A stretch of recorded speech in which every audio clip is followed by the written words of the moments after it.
Come with me to a magical place where being labeled the pork queen is a compliment, where being nice is just a way of life, and where all leaders of the free world must pass through. Welcome to Iowa. Whether you're a current Iowan, an Iowa expat, or an Iowan at heart, this show is for you.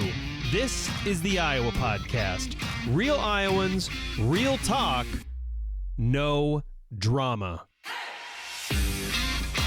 I'm Justin Brady. October is around the corner, and of course, with October comes Oktoberfest, which is spelled O-K, by the way, just so we're clear. Everyone gets that wrong.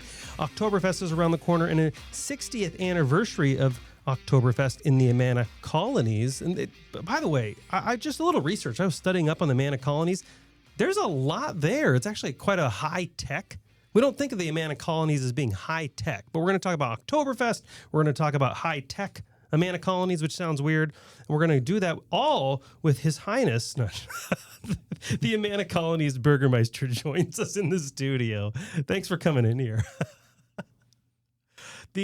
Now, real name, Jon. Mm-hmm. Yep. Right, Jon Childers. Yep. Okay, but we're going to call you the Burgermeister today, or can I just call you Jon? You can call me Jon. That's fine. I prefer that. I only get to be Burgermeister a couple days a year. So. All right. So this is going to be really, really fun. But before we get to that, Jethro's Barbecue is one of our beautiful sponsors. There's a massive Jethro in the studio. If you come by the studio, you'll see it.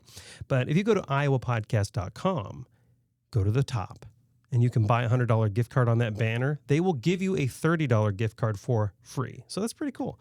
So show your love. Go to iowapodcast.com. Get that deal. That's awesome. That's literally all you have to do. Okay, so the 60th anniversary of the Amana Colonies Oktoberfest. And, of course, Jon, when did Oktoberfest actually start? Amana Colonies Oktoberfest. When did that actually start? Because I have a big question for you. Yes, ours started in 1965. 1965. Yeah. And so this was what's interesting is the Amana Colonies were like a religious group, right? So correct. Were they really like a bunch of partiers and slinging beer around? No, absolutely not. And the big difference is, so we lived communally here in Iowa from 1855 until 1932. Now there were jobs that there'd be one village winemaker. So one guy made wine, and then he and his spouse, if he was married, they would live in our church building in each one of the villages because they had very large basements. Sure. And so they would produce wine that would then be consumed. It would get rationed out. So I believe the men got like 24 gallons a year. The women got like 18 gallons a year. And these would all be adults. And then you could have a glass of wine in the evening or whatever. But there was no locale. There was no bar. There was no, open restaurants to go and sit and have a beer. Kind of how we think about today. No, and there were 5 breweries, but they would produce beer then. And until 1884, there was a national prohibition at that time. Then the Amanas decided that we're not going to brew beer anymore. We'll just order it in. But then they still continued to make wine. And so if you've been, any listeners out there, been to the Amanas, that's the reason why we have a large number of wineries, is because there were a lot of guys who were still making wine, after 1932. And so some of the wineries that were founded by the sons and the grandsons of men who were these original communal winemakers. Yeah, so give us an idea of what happens at Amana Colonies Oktoberfest. 60 years is a long time. I'm not sure, is there an older, I don't know the answer to this, everybody. Is there an older Oktoberfest celebration in the state, or is it one of the oldest? We are the oldest. You are the oldest. We are one of the oldest that is even in the whole country. So really? Wait, yes, in the whole country? Yes, in the whole country. Now, there are some that are quite a bit older, but we are one of a handful that would have started in the 60s. And as a matter of fact, the guy who we consider our founder, he passed away unexpectedly about a year and a half ago. He famously told the story that he and his wife took her brother and his wife they wanted to do a little leaf visit up into Wisconsin. They ended up in La Crosse in like 1961 or 62. I can't remember the year off the top of my head, but it was their like second one they ever had. And he came home and said, well, if we want to, raise some money here, he was a part of the Amana JCs group at that time, right? And every town has JCs and all that. And so he said, well, if we want to make some money for cart shows that we have or other things that we want to do, then why don't we have one of these Oktoberfests? And they all said, oh, okay, well, we can try it. But as you alluded to, because of our our background with being a religious group, and they were a little bit uptight. They weren't over the moon about the event, but they weren't totally against it. They just had to make sure that what they were doing had some cultural relevance to it. So they did it that first year. Yeah. So they arranged the whole thing in 1965. I believe it was something like in June, the JCs agreed that they said, well, Hank had this really good idea. We got to get moving if we want to have it at the beginning of October. So the JCs, they split up into committees and all that, and they made it all happen. One interesting detail is, or two things very quickly.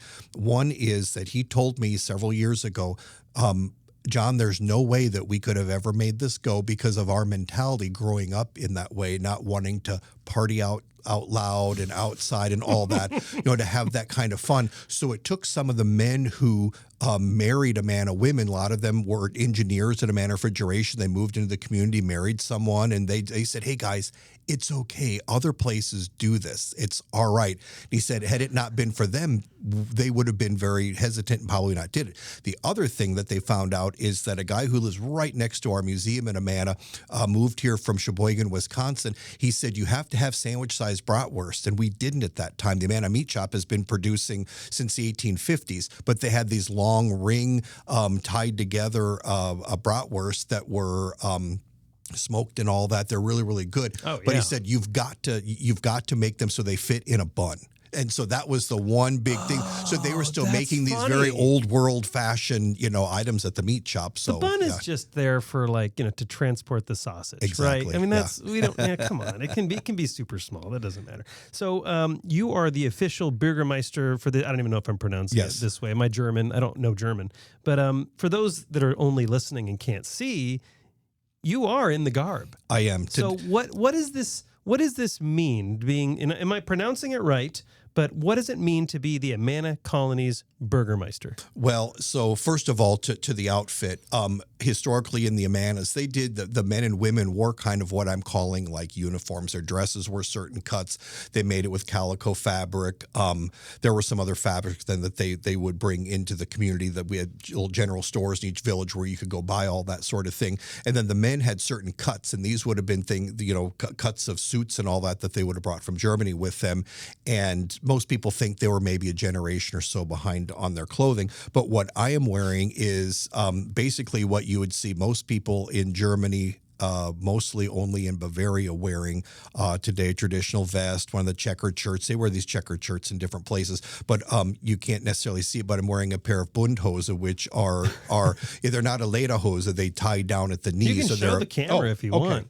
Just get up there. Here. Let's. I'm gonna actually, for those that are watching, they're probably, what the heck is going on? That's why you should watch. All right, I'm gonna check the camera here, make sure we got it in. Am I okay? Yeah. All right. So you can see I'm wearing sort of long socks. I'm gonna adjust the camera. Okay. Here. All right. Yeah, go ahead. So I'm wearing a pair of alpine shoes, and they tie on the side. That's amazing. They tie on the side right there because people walked on the hills. They didn't know they could go up straight and down. I'm wearing long socks. I'm wearing a pair of they're called Kniebundhosen. People just listening are so confused right now, but I don't care. Okay, good. Sorry, I'm a confusing person. We're gonna frame you back right there. There we go. And so, all right. So for people only listening, we just in the camera, he just kind of modeled the whole outfit there for us. So make sure to go check that out on iowapodcast.com. But continue, please. So we, as a matter of fact, we were at another Oktoberfest here in Iowa this last weekend. We had some young college guys say, "What's the relevance here of what you're wearing?" And I said, "It's kind of like this. Today, when a lot of people still get married." And when a lot of people go to like their proms and stuff in high school, right? You wear an uncomfortable tuxedo, right? Nobody wears a tuxedo in real life anymore, right? Unless you do these rituals. Right. And you don't wear the cummerbund anymore and, all that. So basically what this outfit is it represents former times. And just like within the Amana group, our ladies wore black caps, shawls, and aprons to church until, as a matter of fact, there's about a handful of ladies that still do.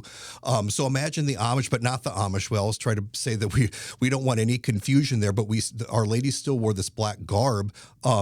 Most all of them did until the last 15 to 20 years. But then the men, we all wear regular suits to church that are supposed to mock the older cuts and things like that they would have had years ago. So I told the young guy this weekend, I said, really what we're wearing is sort of a nod to the past. And what they would have worn would have been a little bit fancier. It's super cool, too. Yes. It's like super cool. cool. The hat is like really awesome. It's almost like a flannel or a felt or something. Actually, it's rabbit hair. I bought it Oh, in is it really? Salzburg in 2023. You bought it in Salzburg? Yeah. That is so cool. Okay, so I want to get you mentioned a couple really key things there. I want to get into those. And you mentioned engineering, but then you mentioned some people think you're Amish, and those things don't go together, obviously. So I want to talk about that. But really quickly, though, can you give everyone an overview of what the 60th anniversary of the Amana Colonies Oktoberfest looks like? What should Iowans expect? So Iowans should expect a 4-day celebration. We start October 2nd, which is Thursday.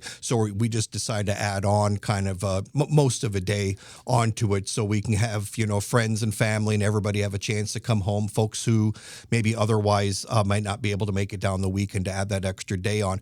We've got some new bands coming to see us. The Polka Police, they've been up here at your Oktoberfest here in Des Moines. They're really, really fun. So we've got them coming this year and a few other bands and then some other traditional ones too. Alte Kameraden, and there's some people like that. Barefoot Becky and the Ivanhoe Dutchman who are from our neck of the woods. If you've heard of her, she's really great. And then there's Oktoberfest games that will be going on. We're going to have a keg tapping parade that starts at the museum on Friday, and so I'm giving a selfish plug for myself, what I do as the Burgermeister. My wife and I, the retired Burgermeister and his wife and some friends will be on the Burgermeister float. We are going to be at the Amana Heritage Museum from 10 to 2 that day. It is free admission to get into there, and then if you want to buy your tickets for the weekend, that's a fundraiser for us. So all the money that you would go there and give your tickets for, we end up with that money. We're also selling a free beer for $5. It's kind of That's not how it works. It's John. true. I know it. So the chance you get a little button and then you get in at 1:45 we leave the museum grounds, which again it's free admission to get there. You can go through the museum if you want. You can buy a beer there with us. We're giving out the first 250 brats for free there that day. Oh, that's try to lay something, your base and all that. And then at 1:45 the Burgermeister procession leaves, and so we'll be up on the Burgermeister float, and then everybody else follows us downtown, and so we'll have 300 or 400 people in that line. That's great. And then we get into the Festhalle, and then we give some proclamations there, and we really get things toasted up. And that rest of the night on Friday is just a really wonderful night. Saturday parade at 10 a.m. There'll be games going on that afternoon, and then Sunday is always a wonderful day for people to come. If some people are partied out and go home, but if you hadn't been down during the weekend, you come down. That it's a very relaxing, nice day to come down. Do you have in the Amana colonies in the surrounding areas? Do you have enough like Airbnbs and bed and breakfast and hotels to hold everybody? So that's a lot of people. We don't. We have probably our RV park in Amana. They fill all 400 sites. Sure. And we have the Hotel Millwright. It's got 65 rooms. Those have been booked for a while. We do have a lot of small bed and breakfasts, but those are going to all be full. I would suggest if you're coming from the Des Moines area, try to book a hotel in Coralville or somewhere like that. And that makes sense. Yeah. And then see if the hotel would actually shuttle you down. That would be a good thing. That way you could avoid, or there are Ubers, I believe, in Coralville and Cedar Rapids. But yeah, we need probably, I bet, about 1,000 rooms to be able to, That is crazy. Yeah. Okay, so I want to touch into a few things you went into earlier.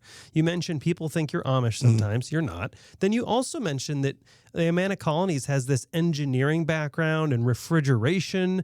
And so, of course, obviously with that makes no sense. That's clearly you're not Amish, because the Amish people have a different approach to, to technology. We were actually talking with the Amish country store owner in Lamoni a couple months ago about the distribution he's set up with the Amish community. Absolutely fascinating, but totally different show.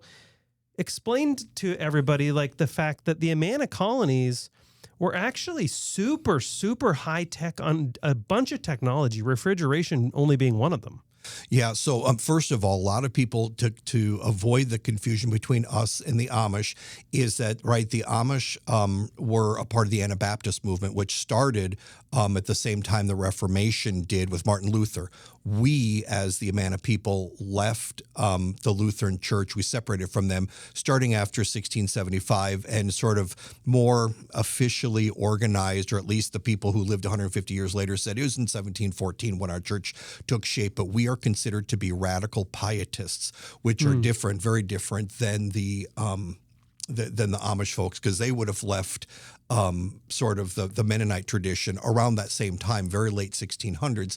And so, right, they sort of did their thing as rejecting the world and all this new technology. The Inspirationists, which is what we call ourselves, they actually owned and managed these woolen operations in Germany. So they were sock and stocking weavers. And at our museum, we have almost all that documentation. There's some things that are still in private family members' hands from 10 generations ago that we don't own, but we have copies of all of that. And so it shows how they were business people. They were selling their wares all over Europe and even in America to a small extent. Before during the they late came 17th. over to the United States, absolutely. they were selling into the U.S.? Yeah, a little bit. Really? They could, they were shipping some things over, but then there was a lot that was going to England, some into France and Czech Republic and all that. So there's that. And then so I guess to the question of the technology thing is they always believed in this sort of, there's one of our local historians wrote a really neat work called Machine in the Garden. Is sort of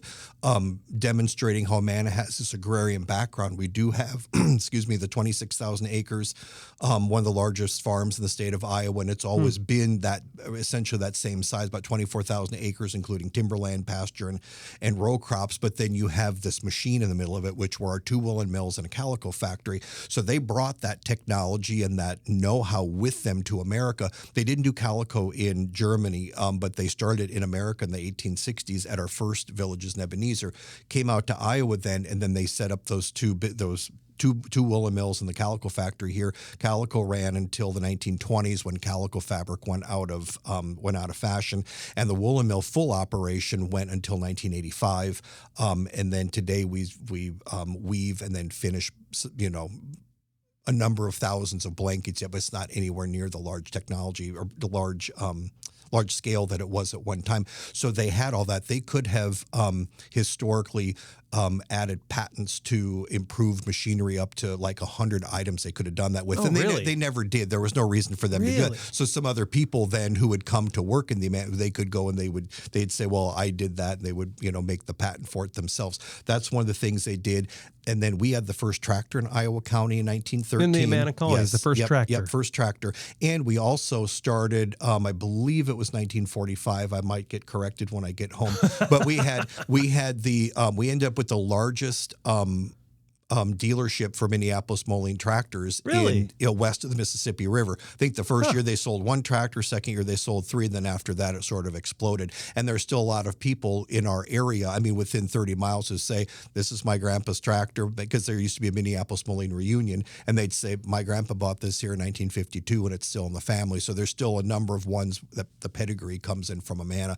And on top of that, one of the interesting things is in the 1920s and 30s, when hybrid seed corn was first being started, there were plots of it by the village of Homestead. And so some of the farm managers, their families are still really involved in a lot of things. They said this is where it started with Henry Wallace, which is really, he really, really loved the Amanas. We have, there are letter collections that he wrote between us and him and all that. And then once you get up to modern times, the very late 80s, very early 90s, when they're testing GPS for farming. They were doing that because Rockwell Collins being in Cedar Rapids, and we had all these fields all over, one landowner could do all these tests there. And so then we got into that away to help them out. It's not just refrigeration, it's GPS, it's seed corn and these hybrid seed corn with Henry Wallace.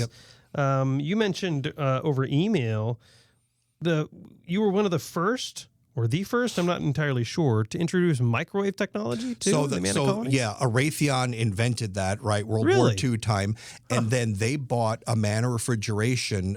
So Amana Refrigeration was started by a man who was born in South Amana, moved to High Amana, and his father ran the High Amana General Store, which is still in operation. We lease it from that family, and then we operate it's not a museum site necessarily, but we teach history there, and it's an old-fashioned shopping experience. But this man, George Forstner, had the idea of producing a beverage cooler in a competition. So he and his cousin built one. They said, this is really good. You win first place and you should do this for a living. So then he started to... and this would be great for beers. Yes. That's what they said back then. Yeah, absolutely. Sure. And so they ended up taking, traditional ice boxes, and then they would refrigerate them. Then they were doing train cars. They were building walk-in coolers for restaurants. They did all kinds of stuff right away. And so it's a really cool cool evolution. But the thing grew so fast, he didn't have the capital for it. So he asked the Amana Society Incorporated, which is the for-profit legacy corporation of that original communal society. He said, hey, could you guys buy me up? And he was a member of it. Could you guys buy me up? I'll manage it. And then when it gets bigger, I'll buy it back or whatever. And so he ended up doing that with Howard Hall from Cedar Rapids and several other investors. Owned it, and then in 1967, in 65, Raytheon bought Amana Refrigeration from Howard Hall and George Forster and that investment group, and for the sole purpose of taking that technology, that radar technology, and using it for, civilian use to improve people's homes. So then they came up with the microwave oven. So are you guys also behind the internet too then? No. No. I figured I'd ask just to be sure. So this is really interesting. Why do people think that you're Amish? Is it just because they don't understand the Amana colonies? This isn't modern life. Like, we're preserving history here. This is history. Is it because people don't make that distinction? I believe it's two things, and they both go hand in hand. The name Amish and Amana are very similar, number one. And number two, they look at us as being like a German-speaking religious group. And so then some people can't, and it still goes on today. When I was a kid, I worked at the Okshokin restaurant, washed dishes for 12 or 14 hours a day. And on my days off, I would work at our museum. And there was somebody every week, some guy who was be my age at the time in his 50s, and say, oh, where's all the Amish people? Well, we're not Amish here. We'll go watch the video, go learn. Well, I don't believe it, because people would be critical and say, well, I don't see any buggies around. I don't see this or I don't see that. But no, we're completely, we are completely different. And so again, it's the idea of more of a progressive lifestyle. They always said, an older man told me in the 80s, he said, what we always said when we were younger, our dads would say, the more technology we have, and not that they were so rich in technology, they were behind on technology, but they didn't abhor it like the Amish, at least at certain points have. They said the faster we get our work done, the more time we can spend in church, which historically they went to church 11 times a week. So to back up a lot then, because I don't think a lot of people even understand what the Amana colonies are at a very simple level. They don't understand how they started. They don't understand where these random people just came from. They don't understand the story. So Iowans have this thing where there are various pieces of Iowa history and culture that we just kind of get used to, but we never step back and ask the backstory. So what are the Amana colonies? What is the backstory there, and how did this group of people end up in Iowa? So I'll try to be very, very quick.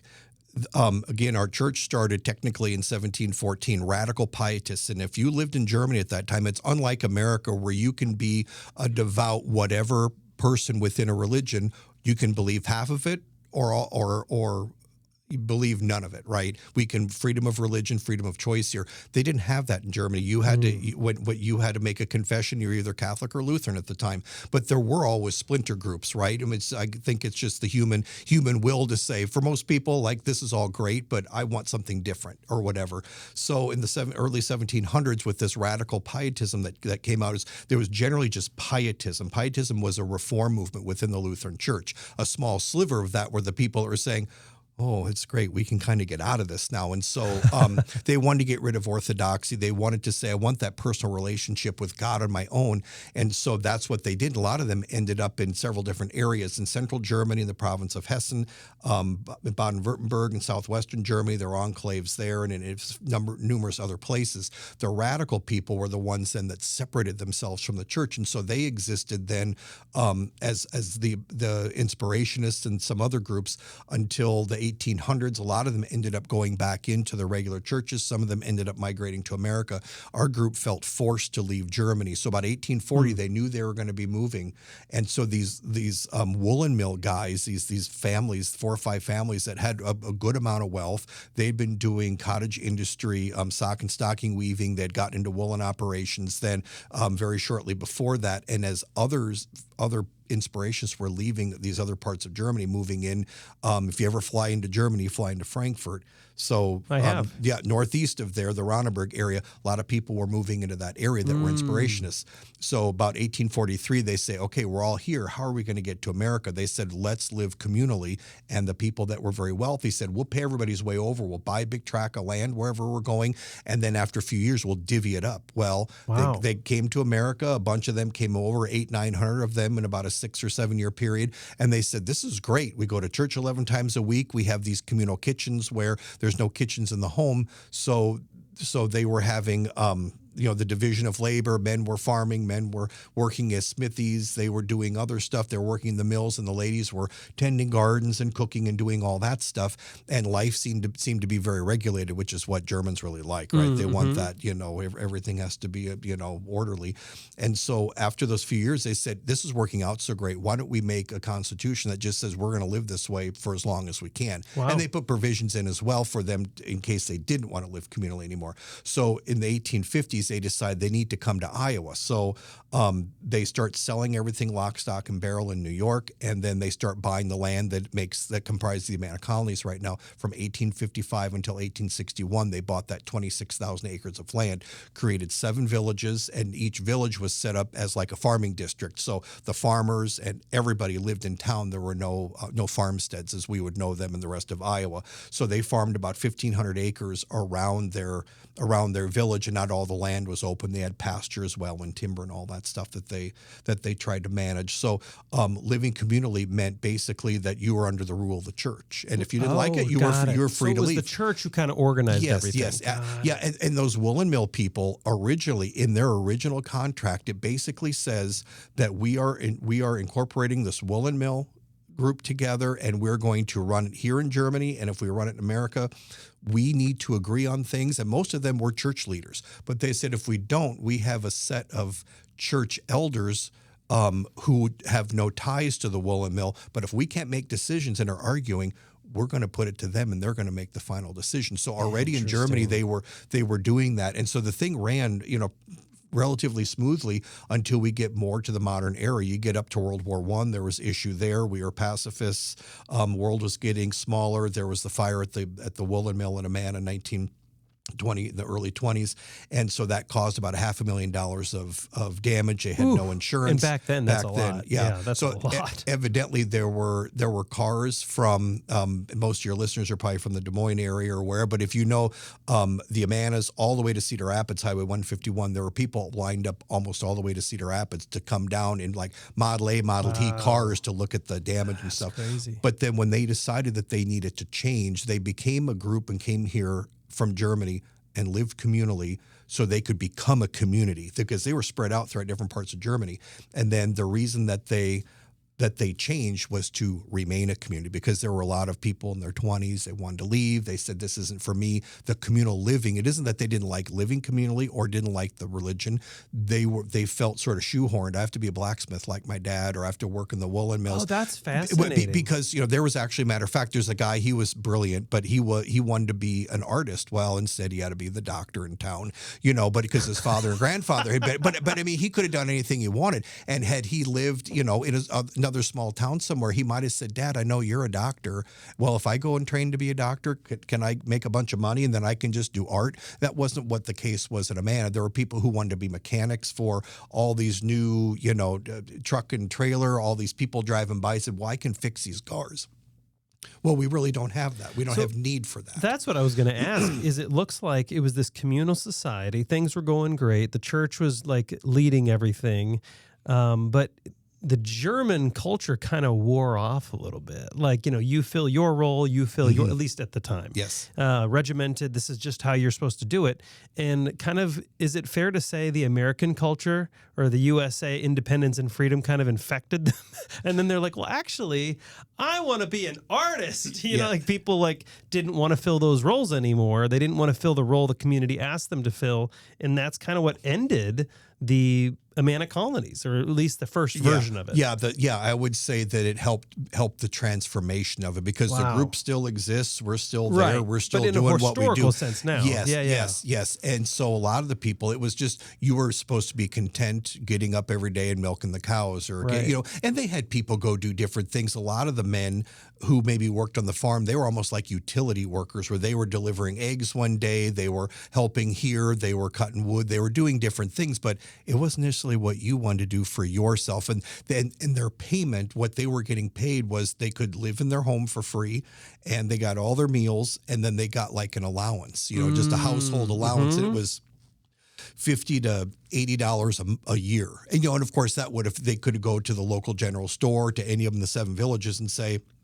I need sewing needles, I need tobacco, I want, whatever they wanted to buy, they could get goods from the outside, and that was supposed to be good enough for them. But of course, right, I mean, human nature says, well, if I'm working really hard, I want more. Right. And that is also one of the things too, because that's also one of the things that killed it. Yes, there were probably a number of people, and they always called his Uncle George or Uncle Carl. He was your great uncle, was a bachelor, hadn't worked in your lifetime, and all of a sudden when the great change came, well, his leg's a lot better now, he can go to work. He was working for himself, because there at any one time in the Amanas, there were about 400 day laborers, and they would have had more work than what they needed to do, but most of those day laborers worked in the farms and then at the mills. So that was just the overflow, and they were always looking for weavers. They were always looking for people like that had the trained skills. What's really interesting is, and this is probably just a final comment, not much of a question, but there's like this homesteading trend now.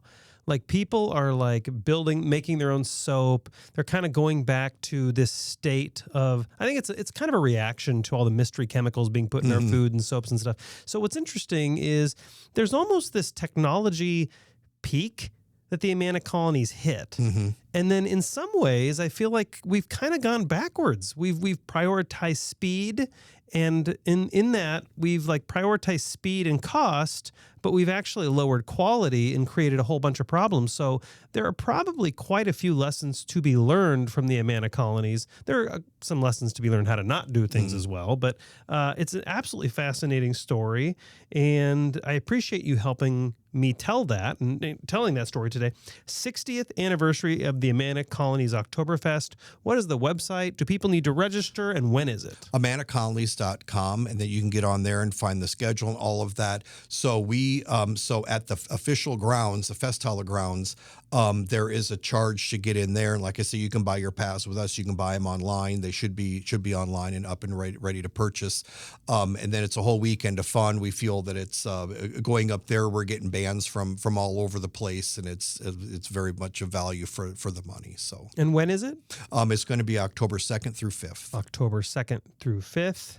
The Amana Colonies Bürgermeister, a.k.a. Jon Childers. And, of course, you're also the executive director of the Amana Heritage Society. Thank you so much for coming on the Iowa podcast. I really appreciate it. Well, thank you for the invitation. We'll come back anytime. Absolutely. Hey, everyone, Justin here. Death is not the easiest topic to discuss. It's a hard one. It's pretty heavy. But I want you to think about this. What were to happen if you died right now? You died on the job. A lot of you listen while you're working, while you're commuting, while you're working, while you're driving for your job. What would happen right now if you died? Or if you got severely injured on the job? What would you do? What would your family do? If you don't have an answer, that's a problem, because you're leaving them to pick up the pieces. I had Nate Bolton in here. He's an Iowa workers' rights attorney to talk about this very topic. Like, what do you actually do? How should you prepare in advance? He spent 20 minutes with me just giving you resources to tell you what to do, what to plan for, how to act, who to call. And so his number one chunk of advice is just have a plan ahead of time. Deal with the reality. It'll probably never happen, but just have a plan. The whole show's free. It doesn't cost you anything. iowapodcast.com/Nate. iowapodcast.com/Nate. Listen to that interview. It's so much good information. And to my fellow Iowans, Iowa expats, and Iowans at heart, thanks for listening and subscribing to the Iowa Podcast.